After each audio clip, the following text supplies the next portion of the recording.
Hello friends, now we are going to start our third part of this NCERT series. मैं चाहूंगी कि आप अपने साथ NCERT बुक लेके बैठें और जैसे जैसे मैं लाइन वाइज पढ़ा रही हूँ वैसे वैसे आप पढ़ें और फिर उसके बाद हम ज़्यादा बड़ा नहीं 15 मिनट का या फिर 20 मिनट का एक सेशन रखते हैं। उसके बाद एक बार आप जो हमने पढ़ा है उसको रिवाइज ज़रूर करें ताकि आपको खुद पढ़ने में आए वो और आप खुद समझ पाए उस चीज़ को। तो प्लीज अपने साथ एनसीईआरटी बुक लेके बैठिएगा और एक पेंसिल भी साथ में लेके बैठिएगा, तभी ये सेशन आपके लिए हेल्पफुल रहेगा। तो चलिए स्टार्ट करते हैं हम। तो हम थे ऑटोट्रॉपिक न्यूट्रिशन पे, ठीक है। Carbon and energy required carbon and energy requirement of the autotrophic organism are fulfilled by photosynthesis. मतलब जो कार्बन और एनर्जी की रिक्वायरमेंट होती है ऑटोट्रॉपिक ऑर्गेनिजम्स को, वो अपनी फुलफिल करते हैं थ्रू फोटोसिंथेसिस।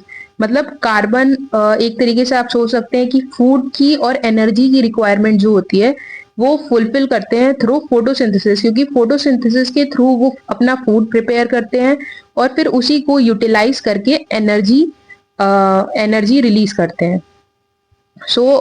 ये उनका तरीका हो गया टू फुलफिल देयर रिक्वायरमेंट। उसके बाद हम आगे बढ़ते हैं।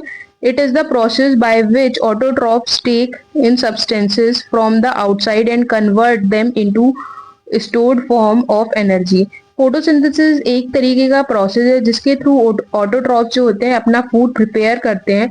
और ये जो फोटोसिंथेसिस होता है इसमें जो होता है हमें आउटसाइड सब्सटेंस जो होते हैं उनका यूज लेना पड़ता है, ठीक है।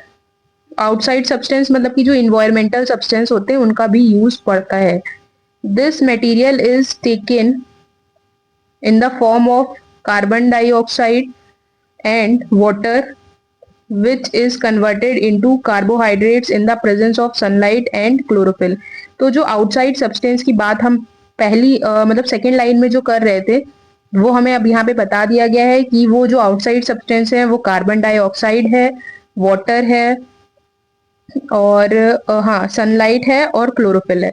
जो कार्बन डाइऑक्साइड होती है वो हम लोग जो प्लांट्स होते हैं वो अपनी आउटर एटमॉस्फेयर से ले लेते हैं। जैसे आपको पता होगा हमारी एटमॉस्फेयर में CO2 प्रेजेंट होता है, O2 प्रेजेंट होता है जिसको हम लोग ऑक्सीजन गैस बोलते हैं, नाइट्रोजन भी प्रेजेंट होता है और बहुत सारी गैसेस मिलके जो होती है हमारा एटमॉस्फेयर बनाती है। इसमें से जो प्लांट्स होते हैं वो अपना CO2 यूज कर लेते हैं और एटमॉस्फेयर से ले लेते हैं। वाटर जो होता है वो सॉइल से ले लेते हैं। जैसे आप सोचते होंगे जो छोटे ट्रीज हैं उनको तो जैसे छोटे ट्रीज क्या छोटे प्लांट्स बोलते हैं उनको, तो हमारे घर में जो प्लांट्स होते हैं उनको तो हम ही पानी दे देते हैं, लेकिन जो बड़े बड़े ट्रीज हैं उनको कौन पानी देता होगा। जो बड़े बड़े ट्रीज होते हैं उनके पास भी एक मैकेनिज्म होता है जिसके थ्रू वो पानी ले लेते हैं, क्योंकि उनकी रूट्स जो होंगी, आपने देखा होगा बड़े बड़े जो ट्रीज होते हैं उनकी रूट्स जो होती हैं बहुत बहुत बड़ी बड़ी होती हैं, बहुत दूर दूर तक फैली होती हैं।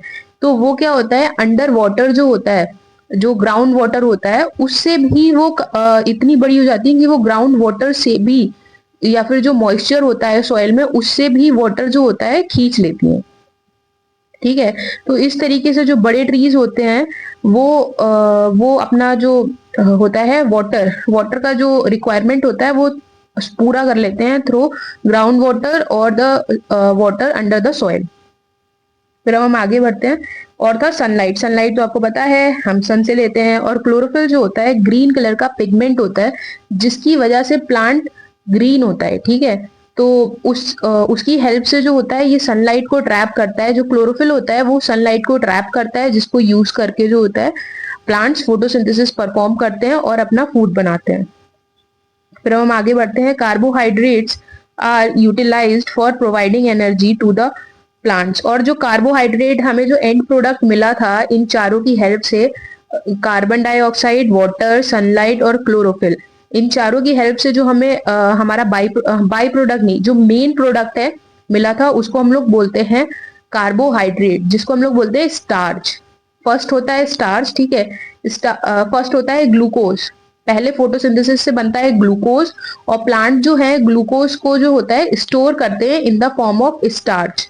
तो दोनों ही कार्बोहाइड्रेट्स हैं, चाहे वो स्टार्च हो चाहे वो ग्लूकोज हो, दोनों ही कार्बोहाइड्रेट्स हैं, याद रखेंगे आप लोग। ठीक है, तो कार्बोहाइड्रेट्स को फिर बाद में तोड़ा जाता है और उनसे एनर्जी निकाली जाती है, और प्लांट्स जो होता है वो अपने लाइफ प्रोसेसेस में यूज करता है, मतलब उसी के थ्रू ही अपने लाइफ प्रोसेसेस परफॉर्म करता है। क्योंकि आपको पता है किसी भी चीज को परफॉर्म करने के लिए हमें एनर्जी चाहिए है। अगर मम्मी ने पानी मांगा है तो हमें उन्हें पानी देने के लिए किचन जाना पड़ेगा, फिर वहां से ग्लास लेना पड़ेगा, फिर हमें पानी भर के उनके पास वापस लाना पड़ेगा।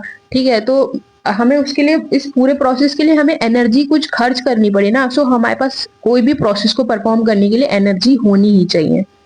फिर आगे बढ़ते हैं। We will study how this takes place in the next section, मतलब इसके बारे में हम आगे पढ़ेंगे। ठीक है, the carbohydrates which are not use immediately are stored in the form of starch. जैसा कि हम अभी बात कर रहे थे कि कार्बोहाइड्रेट्स जो होते हैं फॉर्म हुआ, और यहाँ पे कौन से कार्बोहाइड्रेट की बात हो रही है मैं बता देती हूँ। यहाँ पे यहाँ तो जगह नहीं है, यहाँ बता देती हूँ। यहाँ पे बात हो रही है ग्लूकोज की। ठीक है, तो जो कार्बोहाइड्रेट ये बात कर रहे हैं वो है ग्लूकोज। तो ग्लूकोज को इन्होंने यूटिलाइज किया है, और सॉरी, ग्लूकोज को इन्होंने स्टोर किया है in the form of starch. ठीक है, which serves as the internal energy reserve to be used and when required by plant. मतलब कि एज अ रिजर्व की तरह यूज कर सकते हैं। मतलब जब हमारी बॉडी में जैसे प्लांट ने फोटोसिंथेसिस परफॉर्म किया, ठीक है, तो उस टाइम तो हमारे पास बहुत सारा ग्लूकोज है, बट हम उतना सारा ग्लूकोज अभी तो एकदम से यूज नहीं कर सकते। हमको धीरे धीरे यूज करना है उसको, क्योंकि अगर उसने सोचो दिन में बनाया, ठीक है, तो हमें पूरे दिन उसको यूज करना है। तो उसके लिए हम क्या करेंगे, थोड़ा यूज करके बाकी हम जो होगा स्टोर कर लेंगे। उसको हम लोग बोलते हैं रिजर्वॉयर। तो जो होता है उसको एज अ रिजर्व करके हम लोगों ने रख लिया। अब जो बाद में होगा, बाद में हम धीरे धीरे करके उसे तोड़ के उससे एनर्जी रिलीज करा के उस एनर्जी को यूज करते रहेंगे। तो स्टार्च जो होता है as a reserve material use होता है। ठीक है, मतलब फूड को रिजर्व करता है। आगे बढ़ते हैं। a somewhat similar situation is seen in us where some of the energy derived from the food we eat is stored in our body in the form of glycogen। ऐसे ही हम जब खाना खाते हैं तो सारी एनर्जी एकदम से यूज नहीं कर देते। ठीक है, खाना खाने के बाद जितनी ताकत आई एकदम से हमने यूज कर दी, ऐसा नहीं होता। ऐसे तो फिर हम बाद में वीक पड़ जाएंगे, कोई काम ही नहीं कर पाएंगे। तो इसीलिए क्या होता है, पहले फूड जो डाइजेस्ट होता है उससे जो एनर्जी रिलीज होती है उसको हम लोग स्टोर कर लेते हैं, और जब उसकी जरूरत होती है तब हम उसको यूज करते हैं। तो जो इसमें हमें दो चीजें बहुत इंपॉर्टेंट है जो याद रखने वाली है, कि प्लांट्स में जो है ग्लूकोज जो होता है स्टार्च की फॉर्म में यूज होता है, स्टार्च की फॉर्म में स्टोर होता है, और जो ये ग्लाइकोजन है और ग्लूकोज जो है प्लांट्स एनिमल्स में ग्लाइकोजन की फॉर्म में स्टोर होता है। वापस से हम लोग एक बार रिवाइज करेंगे। ग्लूकोज प्लांट्स में कौन सी फॉर्म में स्टोर होता है, स्टार्च की फॉर्म में। ठीक है, और एनिमल्स में ग्लूकोज कौन सी फॉर्म में स्टोर होता है, ग्लाइकोजन की फॉर्म में। ठीक है, बट हाँ, और हम यहाँ पे एक चीज याद रखेंगे कि दोनों में ग्लूकोज ही एनर्जी सोर्स है। समझ आया आपको, ग्लूकोज से ही तोड़ के हम एनर्जी बना रहे हैं यहाँ पे। तो फिर अब हम आगे बढ़ते हैं। ये जो है, ये जो लिखा है ये रिएक्शन, ये बहुत इंपॉर्टेंट रिएक्शन है और आपको ये याद रखनी चाहिए। मोस्टली अगर आपके एग्जाम में फोटोसिंथेसिस का क्वेश्चन आता है, आपने थ्योरी लिखी है वो तो ठीक है, लेकिन अगर आप ये रिएक्शन भी लिखेंगे साथ में तो आपको पक्का है कि आपको फुल मार्क्स मिलेंगे, क्योंकि ये रिएक्शन ही पूरे फोटोसिंथेसिस को बयां कर देती है। ठीक है, तो इसमें जो है आपको बैलेंस करके लिखना है। लेकिन जैसे कि इसमें 6 CO2 मॉलिक्यूल यूज होते हैं और 12 H2O मॉलिक्यूल, मतलब कार्बन डाइऑक्साइड और वाटर मॉलिक्यूल यूज होते हैं इसकी प्रेजेंस में, क्लोरोफिल और सनलाइट की प्रेजेंस में, और वो बनाते हैं ग्लूकोज। ग्लूकोज का फॉर्मूला आपको याद होना चाहिए, C6H12O6। बहुत इजी फॉर्मूला है, आप 2-3 बार लिखेंगे आपको याद हो जाएगा, और इसका इस्तेमाल जिंदगी भर होना है। अगर आपको साइंस साइड लेनी है तो इसका आपको ये रटना ही होगा, मतलब ये हर जगह यूज होता है। ठीक है, और एज अ बाई प्रोडक्ट जो होता है O2 निकलता है और 6 मॉलिक्यूल ऑफ वाटर भी निकलते हैं। ठीक है, जैसे आपको पता है कि प्लांट फोटोसिंथेसिस परफॉर्म करता है तो वो ऑक्सीजन रिलीज करता है। ठीक है, let us now see what actually happens during the process of photosynthesis. The following event occur during this process. अब हम चलिए फोटोसिंथेसिस के बारे में और डिटेल में पढ़ते हैं कि फोटोसिंथेसिस में कौन कौन से इवेंट्स होते हैं और कैसे ये प्रोसेस जो होता है परफॉर्म किया जाता है प्लांट्स के द्वारा। आपको ये पता होना चाहिए कि जो ग्रीन प्लांट्स होते हैं, ठीक है, वही फोटोसिंथेसिस परफॉर्म कर सकते हैं। उनको उनके पास क्लोरोफिल होना नेसेसरी है, जरूरत है। जैसा आपने देखा कि 4 चीजें होना मैंडेटरी है। क्या? क्लोरोफिल, सनलाइट, वाटर और कार्बन डाइऑक्साइड। ठीक है, ये 4 चीजें होना मैंडेटरी है, होना ही चाहिए। फिर आगे बढ़ते हैं। Absorption of light energy by chlorophyll. जैसा कि मैंने आपको पहले बताया था, जो क्लोरोफिल होता है उसका यूज यही होता है कि वो सनलाइट को ट्रैप करती है। तो absorption of light energy by chlorophyll, chlorophyll जो होती है वो एब्जॉर्ब कर लेती है लाइट एनर्जी को। फिर आता है conversion of light energy to chemical energy by and splitting of water molecules into hydrogen and oxygen. जो कन्वर्जन होता है लाइट एनर्जी का केमिकल एनर्जी में, वो क्या करता है? केमिकल एनर्जी इसमें कहाँ यूज हो रही है? केमिकल एनर्जी जो हो रही है वाटर को तोड़ने में इस्तेमाल हो रही है कि इसमें हाइड्रोजन और ऑक्सीजन 2 एलिमेंट्स रिलीज होते हैं। ठीक है, मतलब जो क्लोरोफिल ने एनर्जी एब्जॉर्ब करी, मतलब लाइट एनर्जी जो एब्जॉर्ब करी, उसको उसने यूज किया ब्रेक डाउन ऑफ वाटर करने में। ठीक है, उसने हाइड्रोजन अलग करा और ऑक्सीजन को अलग किया। फिर आता है reduction of carbon dioxide to carbohydrates. फिर उसके बाद कार्बन डाइऑक्साइड को रिड्यूस किया जाता है कार्बोहाइड्रेट में। रिड्यूस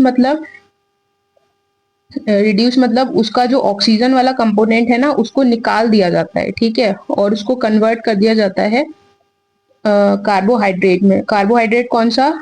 हम लोग ने पढ़ा है ग्लूकोज। ग्लूकोज में कन्वर्ट किया जाता है। These steps needed to take place one after the other immediately. और ये जो स्टेप्स होते हैं एक के बाद एक होना बहुत जरूरी है। For example, desert plants take up carbon dioxide at night and prepare an intermediate which is acted upon by the energy absorbed by the chlorophyll during the day. ठीक है, तो इसका मतलब ये हुआ कि इसका मतलब ये हुआ डिजर्ट प्लांट्स जो होते हैं वो लेते हैं कार्बन डाइऑक्साइड रात में and prepare an intermediate which is acted upon by the energy absorbed by the chlorophyll during the day. मतलब जो होता है कि जो डिजर्ट प्लांट्स जो होते हैं वो कार्बन डाइऑक्साइड को जो होता है रात में लेते हैं। ठीक है, लेकिन जो सनलाइट की जो कमी होती है उनमें, वो सुबह ही एब्जॉर्ब कर लेते हैं। ठीक है, मतलब ये हुआ कि जैसे जो डिजर्ट प्लांट्स हुए वो दिन में फोटोसिंथेसिस परफॉर्म नहीं करते हैं, वो अपना फोटोसिंथेसिस रात में परफॉर्म करते हैं। और इसकी भी एक वजह होती है, क्योंकि डिजर्ट्स में इतनी ज्यादा गर्मी होती है, इतनी ज्यादा गर्मी होती है कि प्लांट्स जो है अपना सारा वाटर जो होता है वो लॉस कर देंगे, जिसकी वजह से वो डेड हो जाएंगे। इसीलिए वो क्या करते हैं, थोड़ा बहुत एनर्जी का, सनलाइट का जो कंपोनेंट उन्हें इस्तेमाल करना है उसको डे टाइम में क्लोरोफिल जो होता है एब्जॉर्ब कर लेता है। फिर उसके बाद उसको रात में, मतलब कितना लंबा गैप दिया, सुबह से लेके रात तक का, तो उसको फिर रात में फोटोसिंथेसिस परफॉर्म करता है। सुबह उसने अपना कंपोनेंट एब्जॉर्ब किया और फिर उसके बाद रात में फोटोसिंथेसिस परफॉर्म किया। ठीक है, तो आप समझिए कि डिजर्ट प्लांट्स जो होता है उनमें एक के बाद एक, मतलब जल्दी से क्यों नहीं होता, क्योंकि उनको ड्यूरेशन चाहिए रहता है, नहीं तो वो डेड हो जाएंगे अगर सुबह के टाइम में फोटोसिंथेसिस परफॉर्म करेंगे। Let us see how each of the component of the above reaction are necessary for the photosynthesis. चलिए आगे देखते हैं। If you carefully observe a cross section of a leaf under the microscope, you will notice that some cells contain green dots. ठीक है, these green dots are cell organelles called chloroplast which contain chlorophyll. अगर आप जो leaf है उसको cut करेंगे, उसका cross section देखेंगे, ठीक है, तो आपको ग्रीन डॉट्स दिखाई देंगे उसमें। ठीक है, किसके थ्रू देखेंगे, माइक्रोस्कोप के थ्रू देखेंगे तो आपको उसमें ग्रीन डॉट्स दिखाई देंगे। और ये ग्रीन डॉट्स क्या होती हैं, क्लोरोप्लास्ट। क्लोरो जैसे आपने अभी पढ़ा होगा 9th क्लास में, ये जो सेल होती है उसके अंदर बहुत सारे सेल ऑर्गेनेल्स होते हैं, ठीक है। तो जो ऑर्गेनेल्स होते हैं वो अलग अलग होते हैं, ठीक है। बहुत सारे सिमिलर भी होते हैं, लेकिन प्लांट्स और एनिमल्स में एक ऑर्गेनेल जो होता है, मेनली डिफरेंस तो लोगों को पता होता है कि प्लांट्स में क्लोरोप्लास्ट प्रेजेंट है जो कि एनिमल में नहीं प्रेजेंट है। और जो क्लोरोफिल की हम उतनी देर से बात कर रहे थे कि चाहिए होती है फोटोसिंथेसिस परफॉर्म करने के लिए, तो वो क्लोरोप्लास्ट के अंदर ही प्रेजेंट होती है, ठीक है। लेट चलिए हम ये एक्टिविटी वाला पोर्शन जो है उसको लीव कर रहे हैं। अब हम आगे बढ़ते हैं अपने नेक्स्ट पे। फिर आता है now let us study how the plant obtain carbon dioxide. ठीक है, आप देखते हैं प्लांट्स जो हैं वो कार्बन डाइऑक्साइड कहाँ से लेते हैं। In class 9 we had talked about stomata which are tiny pores present on the surface of the leaf. जैसा कि आपने क्लास 9th में स्टोमेटा के बारे में प्रेजेंट मतलब पढ़ा होगा कि वो जो होते हैं सरफेस ऑफ द लीफ पे प्रेजेंट होते हैं, ठीक है। Massive amount of gaseous exchange take place in the leaves through these pores for the purpose of photosynthesis. और इसके थ्रू ही जो होता है जो गैसियस एक्सचेंज होता है इसी के थ्रू ही होता है, बहुत ही मैसिव अमाउंट में होता है, ठीक है, फोटोसिंथेसिस के दौरान। और गैसियस एक्सचेंज वैसे भी होता है बट मेनली हम यहाँ फोटोसिंथेसिस की बात कर रहे हैं। But it is important to note here that exchange of gases occur across the surface of stem, root and leaf as well. मतलब ये खाली लीव्स में नहीं होता, जो स्टोमेटा होते हैं वो सिर्फ लीव्स में और स्टेम्स में, मतलब जो ग्रीन पार्ट होते हैं वहां पे प्रेजेंट होते हैं। तो वहां पे तो गैसेस एक्सचेंज ये कराते हैं। सोचेंगे आपकी रूट में कैसे होता है, क्योंकि रूट में तो स्टोमेटा प्रेजेंट नहीं होते हैं, तो वहां पर भी किसी ना किसी तरीके से गैसियस एक्सचेंज होता है, ठीक है। बट लीव्स और स्टेम जो होते हैं उनमें गैसियस एक्सचेंज जो होता है थ्रू स्टोमेटा होता है। Since large amount of water can also be lost through these stomata, और इनके थ्रू वाटर लॉस भी होता है जिसको हम लोग ट्रांसपिरेशन बोलते हैं, ठीक है। The plant closes the pores when it does not need carbon dioxide for photosynthesis. और ये जो पोर्स होते हैं, पोर्स का मतलब तो पता होगा, जो ये छेद होते हैं ये क्लोज हो जाते हैं। ये देख रहे हैं आप, जैसे ये क्लोज वाला है और ये ओपन वाला है। तो ये जो होते हैं जब हमें कार्बन डाइऑक्साइड का जरूरत नहीं है तो ये क्लोज हो जाएंगे, क्योंकि कार्बन डाइऑक्साइड के को लेने के चक्कर में जो होता है बहुत सारा वाटर लॉस भी हो जाता है। और वाटर लॉस इसलिए भी होता है कि प्लांट अपनी बॉडी का टेम्परेचर कम कर सके, बट कार्बन डाइऑक्साइड भी एक मेन वजह है। The opening and closing of pores is a function of guard cell. और ये जो आपको दिख रही हैं ये जो हैं ये दोनों ये गार्ड सेल्स हैं, ठीक है। The guard cells swell when water flows into them, causing the stomatal pore to open. Similarly, the pore closes if the guard cells shrink.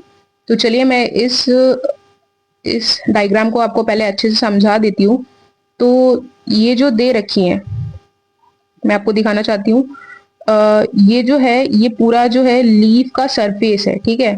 Leaf का सरफेस ऊपर वाला जो पार्ट है वो है, और यहाँ पे जो है ये लीफ की सेल्स हैं। आपने देखा होगा ये ग्रीन कलर की जो सेल्स हैं ये लीफ की सेल्स हैं।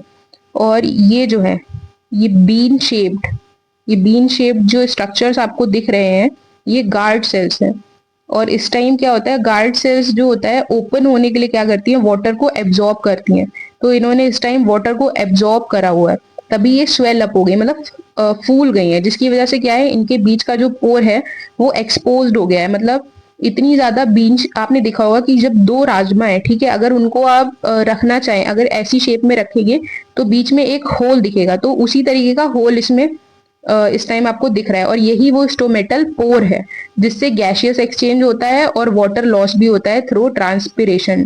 ट्रांसपिरेशन आपको पता होना चाहिए, the process of loss of water through stomata, ठीक है, और through leaves is known as transpiration. और जो मूवमेंट ऑफ फूड होता है उसको हम लोग बोलते हैं ट्रांसलोकेशन। तो फिलहाल हम वापस इधर आते हैं। तो ये जो हो गया स्टोमेटल पोर हो गया, जैसे आपने देखा है ये दोनों जो है गार्ड सेल्स हैं, और ये जो बीच का पार्ट है स्टोमेटल पोर है, और ये इसके अंदर जो ग्रीन डॉट्स आपको दिख रही हैं ये सब जो है क्लोरोप्लास्ट हैं, ये जो इसके अंदर प्रेजेंट होती हैं, जो हेल्प करती हैं हमको नहीं मतलब प्लांट्स को फोटोसिंथेसिस परफॉर्म करने में। और वहीं पे ये यहाँ पर भी हम इसको ही लाइन करेंगे कि ये जो है गार्ड सेल्स हैं, और यहाँ पे क्या है वाटर जो है वो धूप की वजह से देखा होगा आपने इवेपोरेट हो जाता है, तो इसका जो वाटर है वो खत्म हो गया है, ठीक है। तो अब ये स्वेल अप नहीं हो गए, तो अब यहाँ पे ये श्रिंक हो गई है, जिसकी वजह से इनका जो पोर है ये बहुत छोटा सा हो गया है और लगभग नेग्लिजिबल हो गया है, ठीक है। इससे कोई चीज अब पास नहीं कर सकती, ना गैस ना फिर वाटर, कुछ नहीं, ठीक है। और अगर आप डायग्राम ये बना के आएंगे अपने एग्जाम में तो बहुत अच्छा होगा बच्चों। अगर आपको फुल मार्क्स चाहिए रहते हैं तो आपको बायो के पेपर में, मेनली मैं आपकी बायो की बात कर रही हूँ, बायो के पेपर में आपको मतलब बायो के पेपर में क्या बोल रहा है, आपके में तो अभी सेम में ही है, तो बायो के जो क्वेश्चंस होते हैं उनमें आपको डायग्राम बनाना मस्ट होता है, ठीक है। एग्जामिनर बहुत खुश होता है अगर आप डायग्राम बनाते हैं, तो आपको डायग्राम जरूर बनाने चाहिए। फिर आगे देखते हैं। Based on the two activities performed above can we design an experiment. So वापस से हम एक्टिविटीज पे आ गए हैं, तो अभी हम एक्टिविटीज की बात नहीं कर रहे हैं, ये हम किसी और पार्ट में ले लेंगे, ठीक है। अभी हम मेन जो कंटेंट है उस पर हम फोकस कर रहे हैं। बाकी आपके टीचर्स जो हैं ये एक्टिविटीज आपको लैब में कराते रहते होंगे, तो आप इन सब का वहां पे फोकस ज्यादा करिएगा। So far, we have talked about how autotrophs meet their energy requirement, but they also need other raw materials for building their body. जैसा कि हमने पढ़ा कि autotrophs अपनी एनर्जी की रिक्वायरमेंट कैसे पूरी करते हैं, बट अब हम जो है पढ़ने जा रहे हैं कि और क्या रॉ मटेरियल्स चाहिए होते हैं उनको।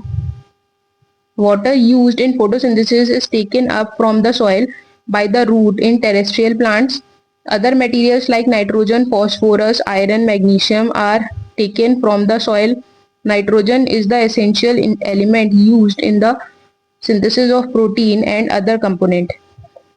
तो इस वाले पार्ट में ज्यादा कुछ नहीं है, लेकिन मैं आपको बता देती हूँ कि जैसा कि लिखा है वो हम ये आपको पहले भी बता चुके हैं, जो वाटर होता है वो प्लांट सॉइल से लेते हैं, ठीक है। अब जब टेरेस्ट्रियल प्लांट मतलब क्या हुआ, ऐसे प्लांट्स जो लैंड पे ग्रो करते हैं, ठीक है। और एक्वेटिक प्लांट्स क्या होते हैं, ऐसे प्लांट्स जो वाटर में ग्रो करते हैं। जैसे आप बोलेंगे कि जो बड़ी बड़ी सीज होते हैं, ठीक है, आपने देखा होगा स्कूबा डाइवर्स होते हैं, अंदर जाते हैं तो बहुत सारे प्लांट्स लगे होते हैं, तो वो प्लांट्स जो होते हैं एक्वेटिक प्लांट्स होते हैं। और जो हम लोग देखते हैं कि जैसे क्रॉपलैंड्स होते हैं बहुत बड़े बड़े, जहाँ पे गेहूं उगाया जा रहा है, गन्ना उगाया जा रहा है, ये सब जो है टेरेस्ट्रियल चीजें हैं। या फिर हमने जो अपने घरों में पेड़ लगा रखे हैं, ये सब टेरेस्ट्रियल प्लांट्स है, ठीक है। और जो है नाइट्रोजन, फॉस्फोरस, आयरन, बाकी के जो एलिमेंट्स होते हैं वो भी प्लांट जो होता है सॉइल से ही लेता है। Soil is the main source for elements and water. तो आपको ये पता होना चाहिए कि और भी एलिमेंट्स जो होते हैं वो प्लांट की ग्रोथ के लिए जरूरी होते हैं। ये तो हमने सिर्फ फोटोसिंथेसिस की बात करी थी ना, बाकी ये जो आयरन है, मैग्नीशियम है, फॉस्फोरस है, नाइट्रोजन है, ये सब भी जरूरत पड़ता है उन्हें। आपको भी जरूरत पड़ता है, जैसे आपकी बॉडी जो होती है उसको विटामिन B12 जरूरत पड़ता है, मैग्नीशियम की कमी हो जाती है तो लोग मैग्नीशियम लेते हैं, ठीक है। हमारी बॉडी को भी ये सब चीजें जरूरत पड़ती हैं, वैसे ही प्लांट्स को भी ग्रो करने में जरूरत पड़ती है। अब मम्मी आपको दूध पिलाती होंगी, बेटा दूध पी लो, अच्छा होता है, दिमाग तेज हो जाएगा। तो दूध में भी जो होता है विटामिन A होता है, ठीक है। तो बहुत सारे विटामिन और बहुत सारे एलिमेंट्स होते हैं जो हमें चाहिए रहते हैं बॉडी ग्रोथ के लिए। फिर हम आते हैं, और आपको ये पता होना चाहिए nitrogen element is used for the synthesis of protein and other component. Protein को बनाने के लिए जो होता है नाइट्रोजन चाहिए रहता है। This is taken up in the form of inorganic nitrates and nitrites. Nitrogen जो होता है वो नाइट्रेट्स और नाइट्राइट्स की फॉर्म में एब्जॉर्ब किया जाता है प्लांट्स के द्वारा। या आप नॉर्मली याद रख सकते हैं, ठीक है, क्योंकि क्वेश्चन आजकल जो है मतलब सीधा स्ट्रेट तो नहीं पूछते हैं, बट थोड़ा कॉम्प्लेक्स कर दिया है, तो आपको ये सब चीजें भी याद रहनी चाहिए। और अगर आप इसको याद रखेंगे तो और आप अपने आंसर को और भी अच्छे से बना के लिख पाएंगे। or it is taken up as an organic compound which have been prepared by bacteria from atmospheric nitrogen. और ये कुछ बैक्टीरिया भी हेल्प करते हैं नाइट्रोजन को लेने में या नाइट्रोजन को एब्जॉर्ब करने में, प्लांट्स को हेल्प करते हैं। ठीक है, फिर आज के लिए मुझे लगता है इतना ही रखना चाहिए। फिर नेक्स्ट पार्ट में हम स्टार्ट करेंगे हेट्रोट्रॉपिक न्यूट्रिशन। मेनली आपको मैं इसके बारे में बता देती हूँ कि ये हेट्रोट्रॉपिक जो होता है बिल्कुल अपोजिट होता है प्लांट से। जैसे कि प्लांट्स खुद अपने आप अपना फूड बनाते हैं, लेकिन जो हेट्रोट्रॉपिक न्यूट्रिशन होता है इसमें जो ऑर्गेनिजम्स होते हैं वो प्लांट से ही अपना खाना लेते हैं। ठीक है, तो वो हो गए हेट्रोट्रॉपिक ऑर्गेनिजम्स। और जैसे हम हो गए, बाकी ऑर्गेनिजम्स हो गए, तो ये सब हेट्रोट्रॉपिक ऑर्गेनिजम्स ही हैं। मेनली प्लांट्स हैं और कुछ एल्गीज हैं जो अपना खाना खुद बना सकते हैं। बाकी इस दुनिया में कोई अपना खाना खुद नहीं बना सकता। ठीक है, आप भी सोचते होंगे मेरी मम्मी तो मेरे लिए खुद खाना बनाती हैं, ठीक है, सब्जी लाती है। भाई सब्जी भी तो, वो रॉ मटेरियल भी तो कहीं से ला रही हैं। उस रॉ मटेरियल को ही अगर वो प्रोड्यूस करने लगेंगी ना, तब हम बोलेंगे कि हाँ वो ऑटोट्रॉपिक है। लेकिन जो रॉ मटेरियल है वो हम प्लांट से ले रहे हैं, ठीक है, और जिंदगी भर लेते रहेंगे, क्योंकि हमारे अंदर वो एबिलिटी नहीं है कि हम अपना खाना खुद प्रोड्यूस कर पाए। तो हमें भी प्लांट्स के ऊपर डिपेंड रहना पड़ता है, जैसे कि मैंने बताया, डायरेक्टली या इनडायरेक्टली। डायरेक्टली अगर आपको हमारा ये जो सीरीज हम चला रहे हैं आपको पसंद आई है तो प्लीज कमेंट करें, ताकि हमें और मोटिवेशन मिले इसको आगे कंटिन्यू करने के लिए। अगर आपके लिए हेल्पफुल है तो प्लीज लाइक करें, शेयर करें, सब्सक्राइब करें। ठीक है, ताकि हमें मोटिवेशन मिले कि आपको ये पसंद आ रहा है और हम इस काम को आगे बढ़ाएं और इसको और बेटर करेंगे। तो ये मेरा प्रॉमिस है आपसे कि हम इस काम को जरूर बेटर करेंगे, लेकिन आप भी थोड़ा सपोर्ट दिखाएंगे तो हमें बेहतर लगेगा। बाकी कर तो हम सब आपके फायदे के लिए रहे हैं। ठीक है, चलिए, नमस्कार, थैंक यू फॉर वॉचिंग। मिलते हैं अगले पार्ट में। Bye bye.